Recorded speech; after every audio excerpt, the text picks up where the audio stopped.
On Plugged In, America's military foothold in Asia may be slipping. The Americans are very rude. Philippine President Rodrigo Duterte ending a major security pact allowing U.S. forces to train on Philippine soil. That's fine. We'll save a lot of money. U.S. President Donald Trump is downplaying the importance of the Visiting Forces Agreement. But military officials say it could be a major turning point for U.S. strategy in the region.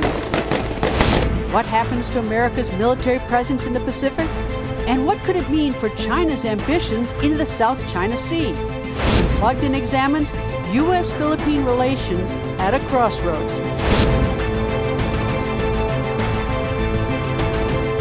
Hello and welcome to Plugged In. I'm Greta Van Susteren. Once a reliable military ally, the Philippines appears poised to turn its back on a long-standing military agreement with the United States. Earlier this month, Philippine President Rodrigo Duterte announcing his decision to end the Visiting Forces Agreement with the United States. That agreement, the VFA, allows American soldiers visa-free access to train at military bases in the Philippines. Top American military officials say this decision is a major misstep in U.S.-Philippine relations. But we begin with a brief history of the colorful and sometimes contentious relationship between the two countries.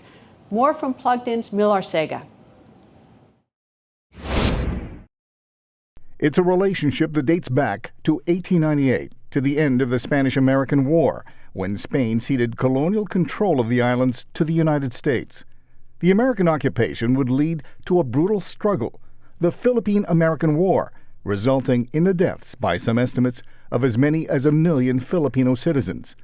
But under American guidance, the Philippines became an autonomous commonwealth in 1935, gaining its independence in 1946 and adopting many of the same democratic and political institutions as the United States. Since then, the Philippine Islands have been pivotal to America's presence in Asia and the Pacific. Because of its location and its strategic importance, the capital, Manila, is home to the only Veterans Administration office and the largest American military cemetery outside the United States. In 1998, the two countries signed the Visiting Forces Agreement, giving the U.S. government jurisdiction over its military personnel and removing visa and passport restrictions for American troops deployed to the Philippines. The U.S. has also been an important ally in the war against Islamic militants in the southern islands. Today, more than 20 U.S. bases and military facilities, occupying over 90,000 hectares of land, house an estimated 25,000 U.S. military and civilian dependents in the Philippines.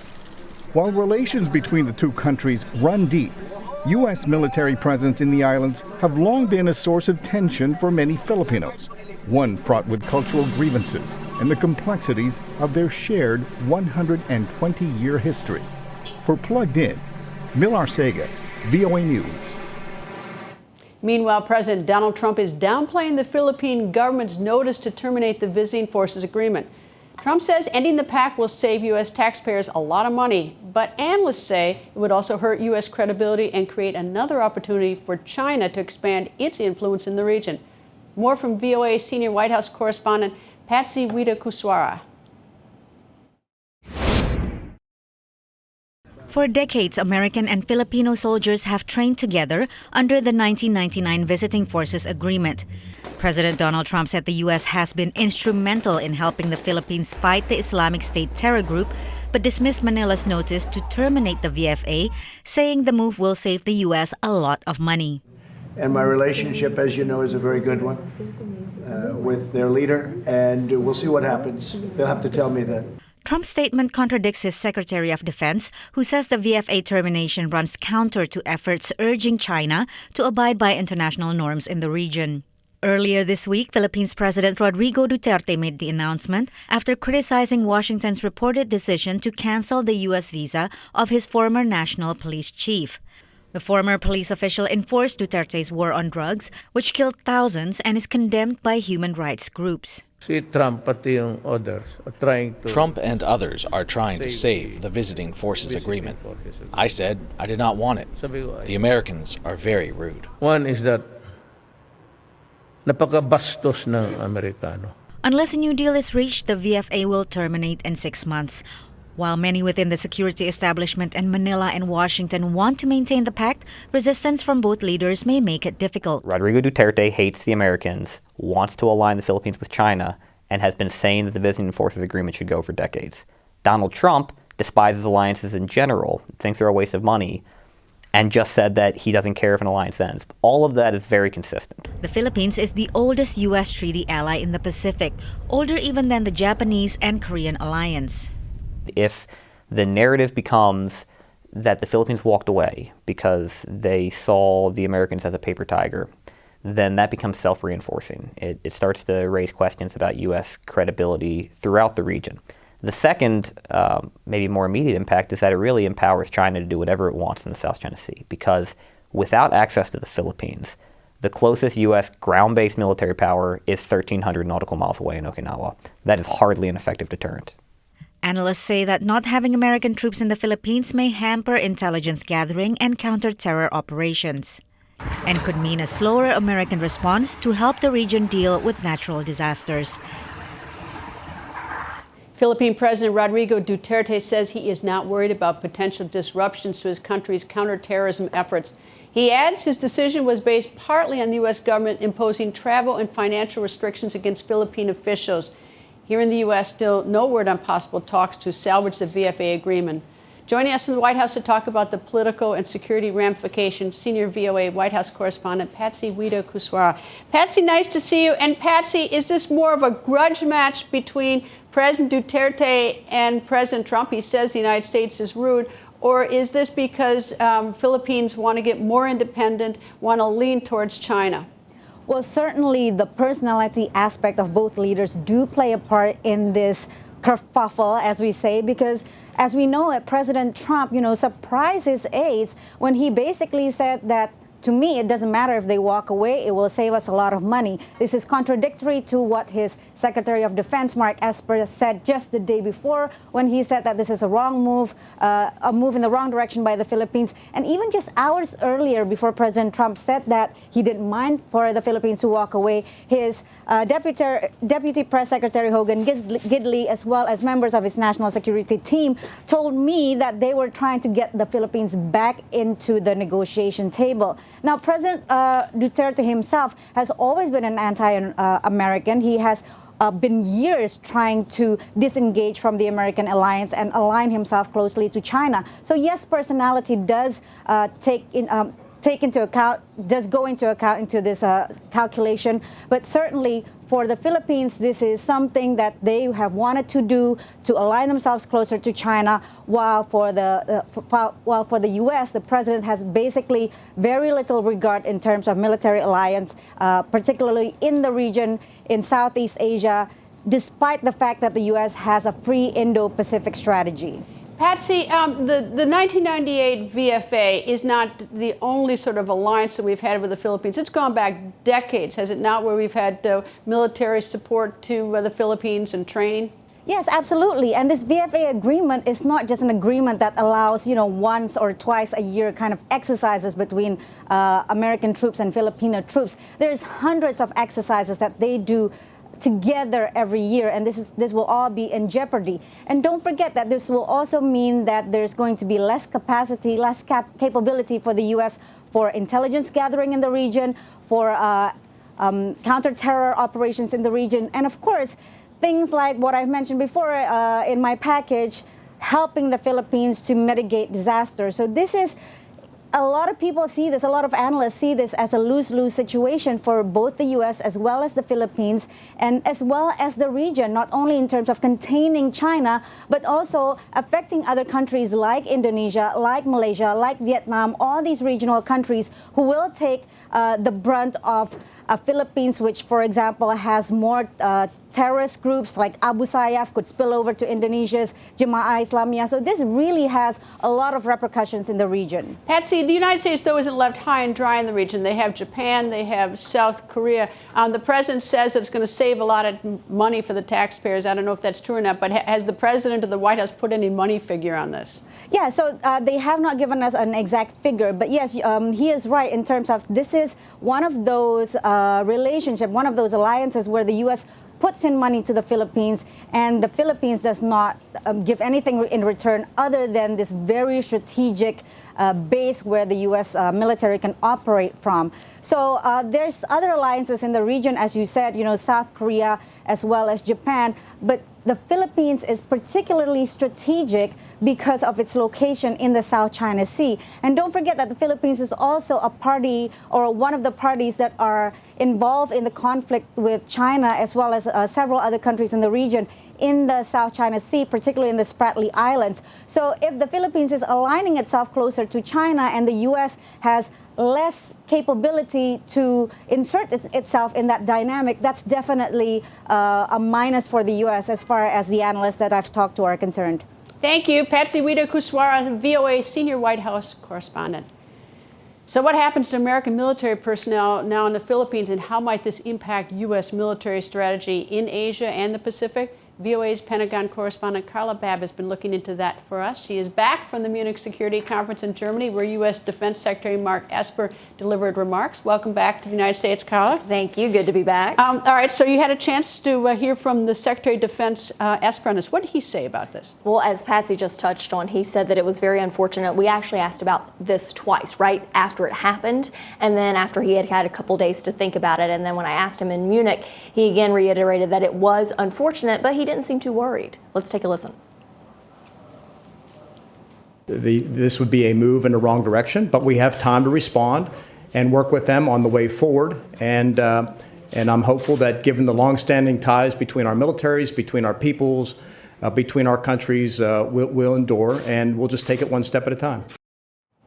And defense officials that I spoke with did say that there has been some posturing involved with this, that this was potentially a nuclear response to a very small issue, but they know that they have 180 days to work this out. You know, it's sort of interesting, though. We just listened to what Secretary Esper said, and the Filipino military also doesn't want the VFA to go away. It's Duterte saying this to President Trump. Duterte says the United States is rude. They've done this saber rattling. It's now 180 days. Is this really sort of strategic, or is this about that visa that wasn't awarded the Filipino official? Well, a lot of people think that this is very much to do with that visa, and this is Duterte acting out. But if you take a step back, this has been bubbling up since 2016, since Duterte first came into office. He's made no qualms about how he feels about America. He does not like the American alliance. He feels that there are war games going on the Philippines whenever the U.S. comes in and carries out exercises. And you can see this play out because I was there with Secretary Carter when he had his visit in the Philippines in 2016. They announced a new agreement with new access to bases, 5 different bases. We went out to one, Antonio Batista, out at Palawan near the South China Sea. We hopped on a carrier. They had joint exercises in the South China Sea together for the first time in 2016. Then Duterte took office, and all of a sudden he says, we don't want the U.S. forces in the south of the Philippines where they're carrying out counterterrorism exercises. He said that right as Secretary Carter was in ASEAN in Hawaii with the Filipino defense minister, who walked that back as much as he could. Carter at the time said that the relationship was ironclad, and then it started to go away. But then you look in 2017, and you see how Balikatan, which is that big exercise that the U.S. and the Philippines have every year, 5,000 to 10,000 U.S. and Filipino troops, that was changed a little bit. Normally it's on conventional warfare. Because Duterte said that they were war games, they scaled it back and focused on humanitarian issues and humanitarian exercises. But again, a couple of exercises were canceled, and then 2018, 2019, everything was back to normal. You saw no changes to Balikatan, nothing. So we've seen this before, and you just have to wait and see whether or not this is going to be huge, or if the U.S. are going to be able to weather this with the Philippines again, as they did in 2016 and 2017, and things will go back to normal. All right, so this Duterte has given notice. It's 180 days. We're 5 or 10 days into this. If this were to hold, if the United States and the Philippines can't work this out, what kind of assets are in the region? I mean, what's the sort of practical impact on the United States? Okay, you're not going to like the answer to this. It varies from time to time. But on average, there are are fewer than 400 U.S. troops in the Philippines on any given time. If you talk about 400, if you talk about right now, they have this exercise going on with the Air Forces called Base P. So they have plussed up at the moment right now. So there are more. There are F-16s over there at the moment right now carrying out these exercises. When Balikatan happens, they'll bring over some amphibious equipment, and there'll be some more things with fighter jets and whatnot. I know that they had F-35s at Balikatan last year. Maybe those will come back. But they move in and out throughout the region. So it wouldn't be too difficult for the U.S. to pull its forces out, but it's the strategic location to be able to go in and out so easily, to be able to have those bases to go in and out of so easily. That's so important. And it's the optics of it, kind of like Patsy was talking about. This is the oldest alliance, military alliance in Asia. Goes back to the 50s, before Korea-U.S. military alliance in 53, before U.S.-Japan in the 60 and 59 or 60. So for them to move out and change this would be a huge deal. But on the flip side, after the optics, when you really think nuts and bolts of the military alliance, it doesn't look like anything could change military to military. They still remain strong. And there are other countries in Asia that we don't have this VFA, this Visiting Forces Agreement. Thailand, for example, next week we're going to have a big exercise on, in Thailand. There's no Visiting Forces Agreement there, and they still have great relations. So I can see that happening if this thing falls apart. Aside from the optics side, who really stands to lose if this VFA goes away? Is it the Philippines or is it the United States?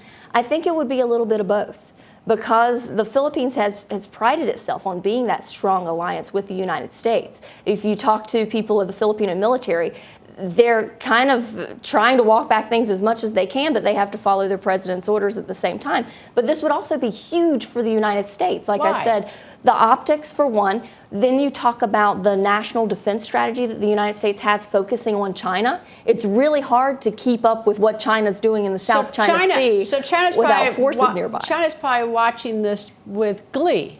I think that they are watching this with glee. It's been no secret that Duterte wants to get closer to China. But his military doesn't. But its military doesn't, and that's because they've been militarizing in the South China Sea, which the Philippines claims, which China claims. So China looks at this as an opportunity to continue to militarize and to continue to bully in the area. And that is one thing that U.S. officials have pushed me on. They say, we are having this spat. Yes, the U.S. and the Philippines are at a crossroads right now, but we can talk it out. Whereas if they were having this with China, China would bully and get their way. At least the United States has a precedent that says... But the Philippines or Duterte hasn't asked for anything. Like, okay, we'll put this back on the table for X. Not yet. Not yet, but that could be coming up. There was a 5-year agreement signed in 2015 that's going to be ending this year, a military aid package. It was almost $500 million in aid. So that could be something that we see coming out in those closed-door negotiations. And of course, if the Philippines get hit with a typhoon or something, because the U.S. military has helped in a humanitarian crisis. But Carla, thank you. Carla Babb, our VOA Pentagon correspondent. Foreign affairs experts have long said that having an American military presence in the Philippines is not just essential to the security of both countries, but also serves as a check on China and China's military ambitions in the South China Sea. There are also major economic variables in play involving several nations.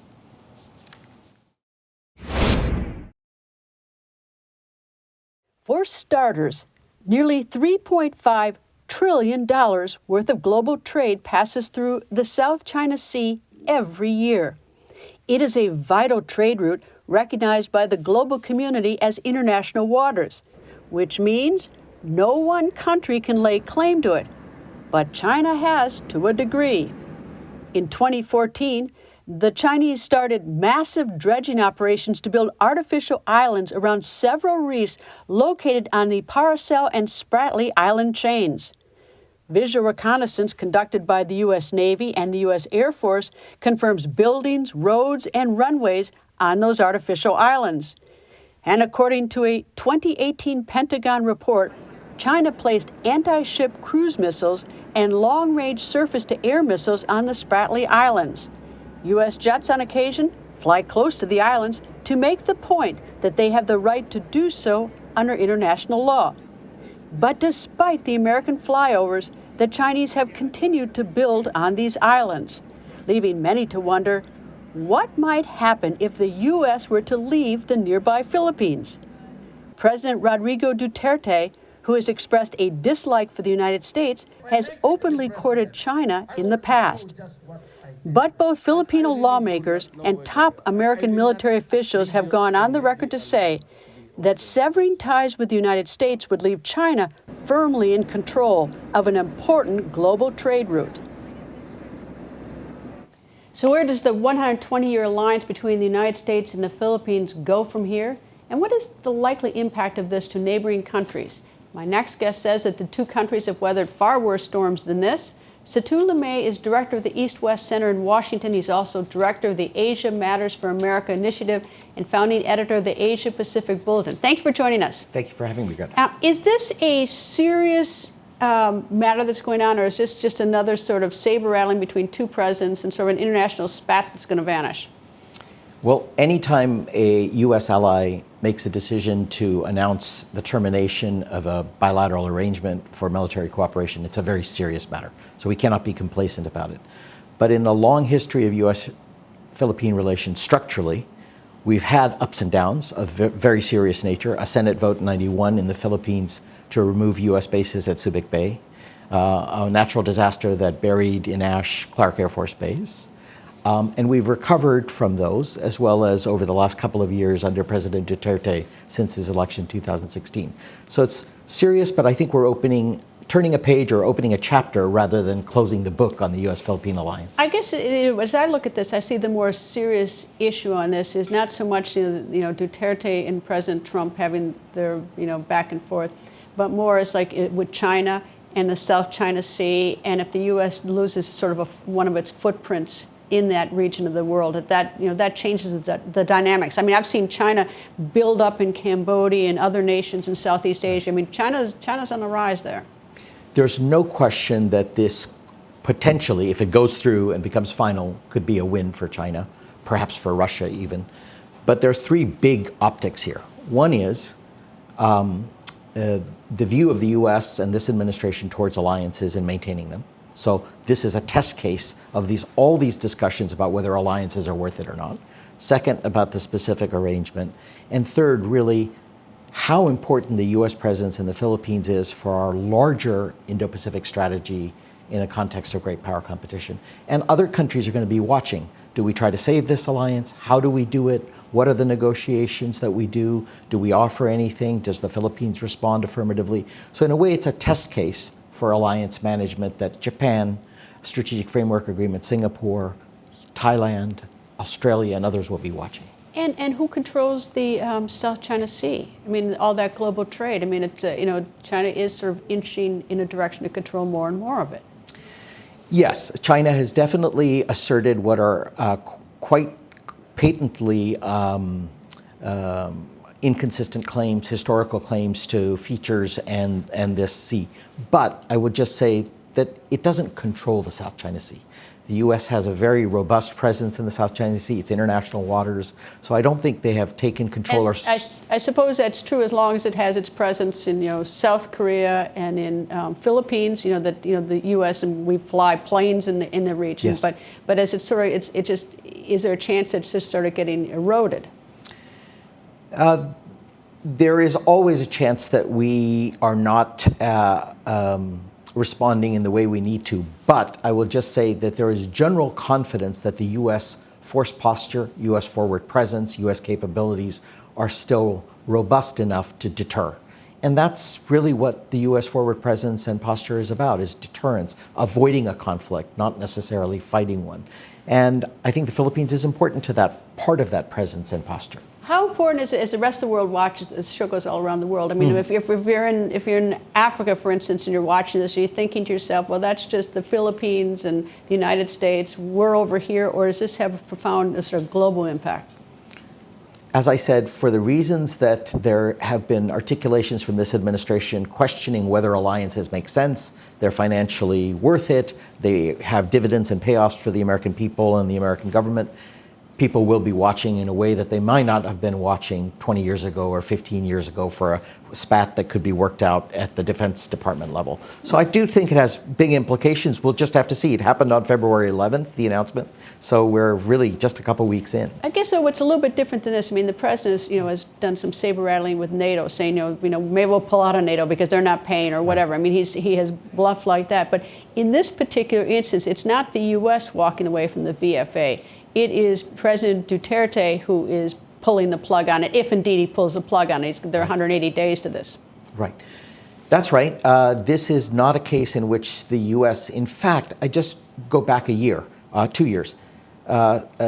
President Trump went to the Philippines, met Mr. Duterte at the East Asia Summit in 2017.